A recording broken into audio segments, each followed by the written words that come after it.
My brother bought us DNA tests as a joke. I opened mine first. He laughed, so we're really related? Then the results loaded and my mother whispered, not the way you think. 25% shared DNA. Half sibling. Not full sibling. Not the brother I had grown up with. Not the brother who taught me how to ride a bike after our dad got tired of watching me crash into the same bush. Jason stood in my kitchen with his phone in his hand and a frozen smile on his face. He said, that's wrong. I said, it has to be. He looked at me like he needed me to sound certain. So I forced my voice steady and said, these tests make mistakes. But while I said it, I was already searching online with shaking fingers. Full siblings should share around 50%. Half siblings share around 25%. The number in our results sat there, cold and neat, like it had not just split our family in half. Jason set his phone on my kitchen table. He did not yell. He did not throw anything. That made it worse. He just stared at the screen and said, Hazel, why does it say half? I wanted to answer him. I wanted to be the calm one. I had always been the person in our family who smoothed things over, who explained people's behavior, who made the bad things sound less bad. But I had nothing. My husband, Andrew, came in from the living room because he heard the change in our voices. Our son was asleep upstairs, and Andrew moved quietly, like even his footsteps might break something. He looked at the laptop, then at Jason, then at me. What does it mean? He asked. Jason gave a small, bitter laugh. It means one of us is apparently not who we thought we were. The DNA kits were supposed to be stupid. That was the whole point.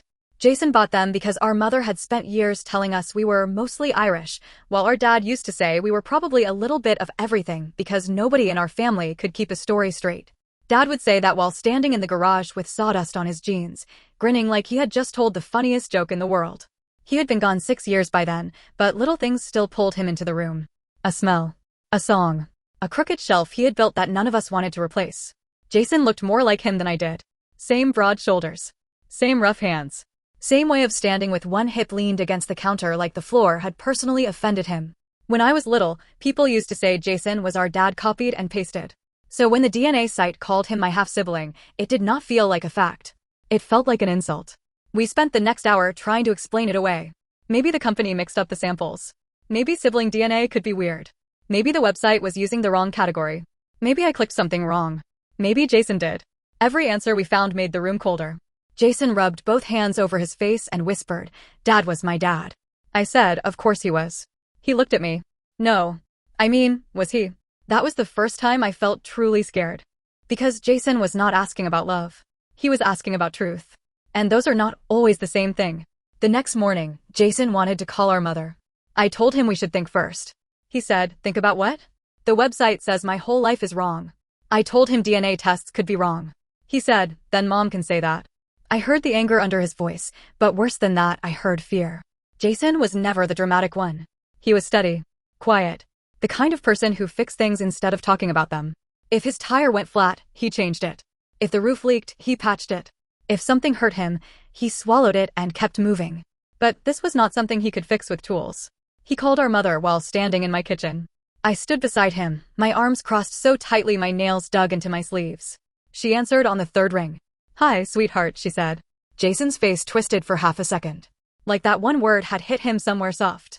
He said, Mom, I need to ask you something. What happened? Hazel and I got our DNA results. Silence. Not confusion. Not curiosity. Silence. Jason looked at me. I felt my stomach drop. He said, it says we're half siblings. Our mother did not ask what he meant. She did not laugh.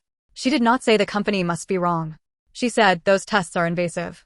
Jason closed his eyes. Mom. They sell your information. You shouldn't have done that. Mom. I don't want to discuss this over the phone. His voice cracked then. Is Dad my father? There was another silence. Long enough that my entire childhood seemed to pass through it. Then she said, come here. Both of you. Jason hung up without saying goodbye. I wish I could say we drove there right away, brave and angry and ready for answers. We did not. We sat at my kitchen table for nearly 20 minutes without moving. Andrew finally put a glass of water in front of Jason and said, I can drive. Jason shook his head. No. I need my truck. I asked, do you want me to ride with you? He said, no. I need to think. That scared me more than anything. Our mother lived in Lansing, about an hour away. I followed Jason's truck the whole drive, watching his brake lights through the windshield, terrified he would change his mind, or pull over, or disappear into some version of himself I could not reach. When we got to her house, she was already waiting at the dining table. She had not made coffee. She always made coffee when we came over, even if we said no. She believed uncomfortable conversations could be softened by mugs and plates of cookies. But that day, there was nothing on the table except her hands, folded so tightly her knuckles were white. Jason stayed standing. I sat because my legs felt weak. He asked again, "Is Dad my father?" Our mother looked at me first. That small glance told me everything. Jason saw it too. He said, "Don't look at her. Look at me." Her mouth trembled. "Jason." He stepped back like his own name hurt him. "Just answer." She closed her eyes and said, "Not biologically." The room went silent in a way I had never heard before. Not peaceful. Not empty. More like every sound had been sucked out of the world. Jason stared at her. I stared at the table. The little scratch marks from years of plates and homework and family dinners were still there. I remembered being 8 years old, sitting in that same chair, begging Dad to help me build a birdhouse for school. Jason had been across from me, laughing because mine looked like a crooked mailbox. That memory felt cruel now. Jason said, "Did Dad know?" Our mother started crying, but quietly. No dramatic sobbing. Just tears slipping down her face like she had been holding them back for decades and was too tired to fight them anymore. "No," she said. Jason's jaw clenched. "No, I thought there was a chance. I really did. A chance." She looked at him then, finally. "I was young. Your father and I were together, but we had been fighting. We were not engaged yet. I saw someone else briefly. It was messy and stupid, and then I found out I was pregnant. Your father proposed soon after. I wanted it to be his. I convinced myself it was." Jason laughed once. It was the ugliest sound I had ever heard from him. "You convinced yourself. I loved your father. Did you love him enough to tell him the truth?" She flinched. I almost felt sorry for her. Then I looked at Jason's face and that pity turned into something hard. I asked, "Who is he?" Our mother shook her head. "No." Jason looked at her. "You don't get to say no. I am trying to protect you." "No, you're trying to protect yourself." She stood so fast her chair scraped the floor. "You had a good father. You had a good childhood. He loved you. That man would not have been good for you." Jason's voice dropped. "What man?" Our mother pressed her lips together. I said, "Mom, tell him." She turned on me. "You stay out of this." I stood too. "No. You brought me into it when you looked at me before answering him." Her face changed. For 1 second, she looked less like my mother and more like a stranger who had been caught stealing something. She whispered, "His name is Edward." Jason repeated it like he was testing the weight of it. Edward. He was an engineer. He moved to Texas years ago. He had no idea. I never told him. Jason asked, "Why?" "Because he was not stable then." "What does that mean?" "He drank. He lied. He did not want a family. Your father did. Thomas loved me. He loved you before you were even born." Jason looked like he wanted to believe that part. I wanted to believe it too. Our dad had loved him. Nobody could rewrite that. Nobody could erase the way Dad sat beside Jason in the hospital after his appendix burst. Nobody could erase the way he screamed louder than anyone at Jason's high school games. Nobody could erase the fishing trips, the garage projects, the quiet pride in his eyes when Jason bought his first house. But love did not cancel out the lie. Jason asked, "So Dad died thinking I was his biological son?" Our mother covered her mouth. That was answer enough. Jason walked out. I followed him to the driveway, but he did not get into his truck. He stood beside it, one hand on the door handle, breathing hard. I said his name. He shook his head. "Don't. I'm sorry." "Don't be sorry for her." "I'm not." He looked at me then, and his eyes were red. "Am I still your brother?" That broke me. I grabbed him and held on like I could physically keep the old world from falling apart. "You are my brother. You hear me? You are my brother." He hugged me back, but not right away. At first he stood stiff, like his body did not trust comfort anymore. Then he folded into me, and I felt him shake. When I went back inside, our mother was sitting again. She looked smaller. Older. But I was too angry to be gentle. I said, "He deserves the full truth." She said, "You think truth fixes everything?" "No. But lies clearly don't." Her eyes sharpened. "You have no idea what I lived through." "Then tell me." She looked away. That was the pattern with her. She would open the door just enough to make you feel guilty, then slam it before you could ask what was behind it. She said, "Edward would have ruined everything." Maybe. Or maybe Dad would have made his own choice. She looked at me with real anger then. "Your father adored Jason." "I know. Then why are you trying to destroy that?" "I'm not. You are the one who made it fragile by building it on a secret." She slapped the table with her palm. Enough. I had never seen her do that before. For a second, I was a child again, wanting to apologize just to make the room safe. But then Jason walked back in. His face was blank. He said, "I want his full name." Our mother said, "No." Jason nodded once, like he had expected that. "Then I'll find it without you." She looked terrified. "Jason, please." He said, "You don't get to ask me for mercy right now." We left without another word. That night, Jason came back to my house. Andrew stayed upstairs with our son, giving us space without making it obvious. Jason sat at my kitchen table again, in the same chair, staring at the same laptop. The DNA site had matched him with a few distant relatives on Edward's side. Not close enough to answer everything, but close enough to make the truth impossible to shove back in the box. Jason found Edward online within an hour. Austin, Texas.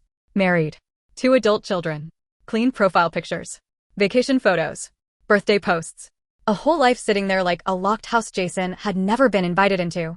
He stared at Edward's photo for a long time. I asked, "Do you want me to look away?" He shook his head. "No. I don't want to be alone with it." That sentence stayed with me. He opened a message box, typed, deleted, typed again. In the end, he sent something calm. He said he had recently taken a DNA test. He said he believed they might be biologically connected. He said he was not trying to cause trouble. He only wanted medical history and, if Edward was willing, one conversation. Then he closed the laptop. For 3 days, nothing happened. Jason pretended he did not care. He went to work. He answered texts with thumbs-up emojis. He sent me a picture of a broken cabinet hinge he was fixing, like our lives had not been rearranged by a website and a name. But every night, he came to my house. He would sit at the table, check his phone, then put it face down. On the 3rd night, a message came. Not from Edward. From his daughter. I watched Jason read it. His face did not change, but his hand tightened around the phone. He handed it to me. The message said, "Please do not contact my father again. Whatever happened before my parents' marriage is not your business. He has a family, and we will not let you disrupt it." That was it. No apology. No question. No curiosity. Just a locked door. Jason took the phone back and said, "Fair enough." I said, "That's not fair." He shrugged. "She's protecting her family. Your family too." He smiled, but there was no warmth in it. Apparently only when it's convenient. I wanted to hate Edward's daughter. A part of me did. But another part knew she had probably received a message that terrified her. To her, Jason was not a man whose whole identity had just cracked open. He was a threat. A stranger with DNA results and bad timing. That is what made the whole thing so ugly. Everyone had a reason to feel wronged. Jason deserved the truth. My mother feared the truth. Edward's family wanted their peace. And Dad was dead, so the one person who might have mattered most could not tell us what he would have chosen. A week later, the family found out. I still do not know who told first. It might have been our mother, trying to control the story before Jason did. It might have been my aunt, who always knew more than she admitted. It might have been one of those accidental family leaks where someone says, "Don't tell anyone," and by dinner, everyone knows. My aunt called me first. She did not ask how Jason was. She said, "You need to calm him down." I said, "He's not the one who lied." She sighed like I was being difficult. "Your mother made a mistake a long time ago. A mistake is forgetting a birthday." This was 33 years. She gave him a father. She denied him the truth. She protected your father too. That made me snap. Dad is dead. Stop using him to excuse the person who lied to him. My aunt went quiet. Then she said, "You sound cruel." Maybe I was. Grief does that. Anger does that. Watching your brother question every memory of his life does that. My cousin, Molly, called me later and said what nobody else wanted to say. Jason needs medical history. That alone matters. I almost cried from relief. Because everyone kept talking about shame and peace and protecting Dad's memory, but almost nobody talked about Jason's actual body. His health. His future. The possibility that half of his medical history had been hidden from him because our mother decided the truth was inconvenient. Meanwhile, our mother kept texting me old pictures. Jason at age 6 with missing front teeth. Jason on Dad's shoulders at a fair. Jason asleep on the couch beside Dad, both of them with their mouths open. At first, I did not answer. Then she sent one with the message, "Tell me this was not real." I stared at that text until my eyes burned. Because that was the cruelest part. It was real. All of it was real. Dad's love was real. Jason's childhood was real. The birthdays, the holidays, the scraped knees, the camping trips, the fights over the remote, the terrible pancakes Dad made every Sunday. Real. But the lie was real too. I replied, "It was real." "That doesn't make what you did okay." She did not answer for 2 days. Jason went to Dad's grave the following weekend. He did not tell anyone first. He just went. When he showed up at my house afterward, his eyes were swollen and his jacket smelled like cold air. He said, "I told him." I knew who he meant. I asked, "What did you say?" Jason sat down slowly. I told him I was sorry. My chest hurt. For what? For not being his. I lost it then. I started crying so hard I had to cover my mouth because my son was upstairs. Jason looked embarrassed, like he had done something wrong by hurting in front of me. I said, "Don't you ever say that again." He looked down. What if he would have left? I said, "You don't know that." But I don't know he wouldn't. That was the question none of us could answer. Would Dad have stayed if he had known? Would he have loved Jason the same if the truth had arrived before the memories? Was love still a choice if the choice was made without all the facts? I wanted to say yes. I believe yes. But belief is not proof, and Jason was drowning in the space between them. I told him what I knew. Dad showed up. Every day. He chose you every day, even if he didn't know biology was part of the choice.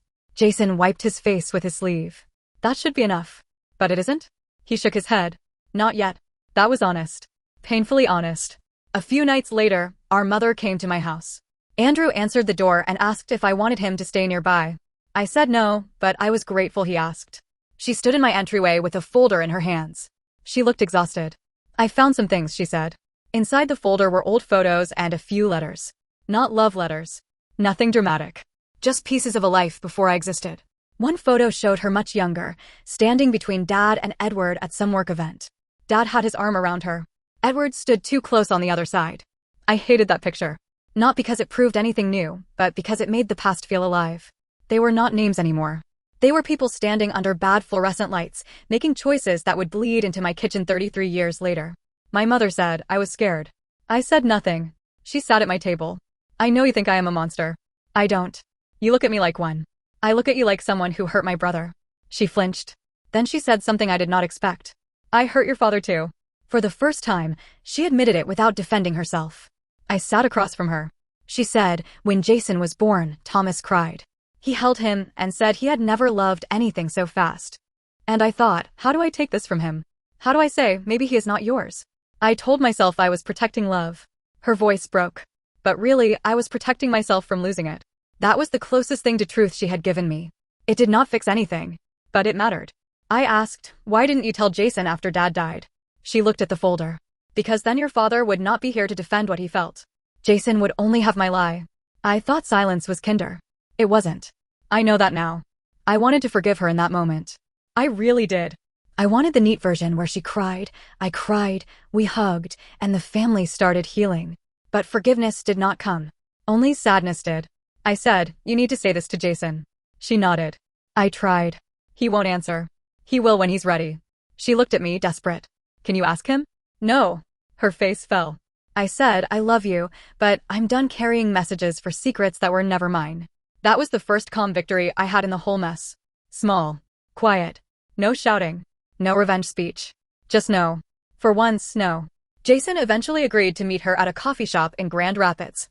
He chose public because he said he did not trust himself not to walk out if they met at her house.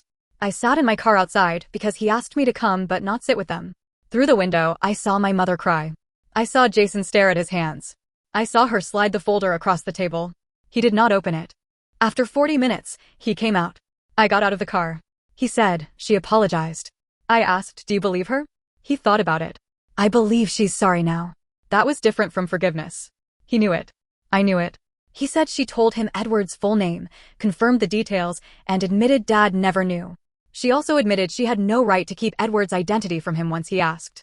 Then Jason said, "I told her I don't want to talk for a while." How did she take it? Badly. But she didn't argue. That was progress, I guess. A few days after that, Edward finally responded. Not with warmth. Not with curiosity. A short message. He said he had been contacted by his daughter and was not interested in reopening the past. He said he was sorry for Jason's confusion but did not want further contact. He did include a brief medical history. Heart disease on his father's side. Diabetes. Some autoimmune issue in his sister. Cold facts. Nothing emotional. Jason read it twice.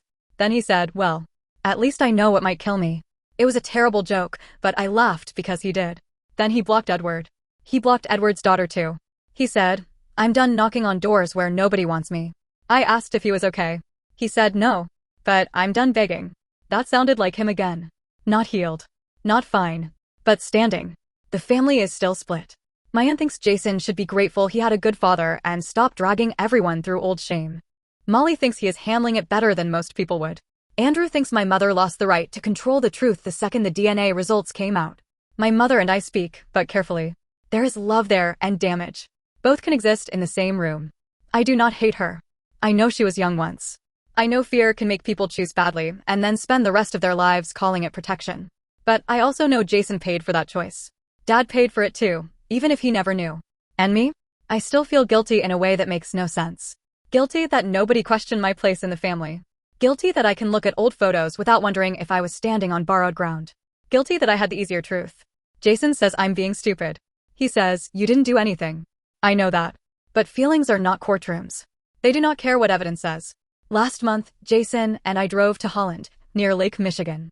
Dad used to take us fishing out there when we were kids, even though I hated worms and Jason always got bored after 20 minutes. Dad would bring sandwiches wrapped in foil and pretend every tiny fish was a monster. Jason brought Dad's old tackle box. The handle was cracked. One latch barely worked.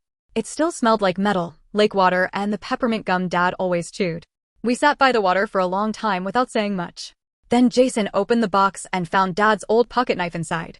He turned it over in his hand and said, he would have fixed the latch by now. I said, he would have made it worse first. Jason laughed. A real laugh this time. That sounded more for me than any apology had. Later, as the sun went down, Jason said, I still don't know what to call Edward. I said, you don't have to call him anything. He nodded.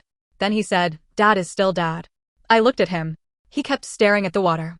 I just needed to say it and not feel like I was lying. I wanted to hug him, but I didn't. It felt like a moment he needed to stand inside on his own. So I just said, you're not lying. He slipped Dad's pocket knife into his jacket and said, good. That was our ending, I guess. Not a dramatic one. Nobody got exposed online. Nobody screamed at a holiday dinner. Edward did not suddenly show up begging to be a father. My mother did not magically become easy to forgive. But Jason stopped asking strangers to tell him who he was. He stopped waiting for Edward to open a door. He still visits Dad's grave. He still calls him Dad. He still struggles with the question of whether love built on a lie is weaker than love built on truth. I don't know the answer. I only know that when Jason's whole life cracked open, he did not become less my brother. He became more human to me. More wounded. More complicated. More real. My mother says I made everything worse by refusing to help her keep the secret quiet. She says I should have let her handle it. She says I pushed Jason toward pain he did not need. Maybe she is right about one thing. The truth did hurt him. It hurt all of us. But silence was not peace. It was just a locked room with Jason trapped inside, waiting for a DNA test to hand him the key. So now I'm asking because my family still cannot agree. Was I wrong for helping my brother learn the full truth about his biological father? Or did he deserve to know even if it destroyed the version of our family my mother spent 33 years trying to protect?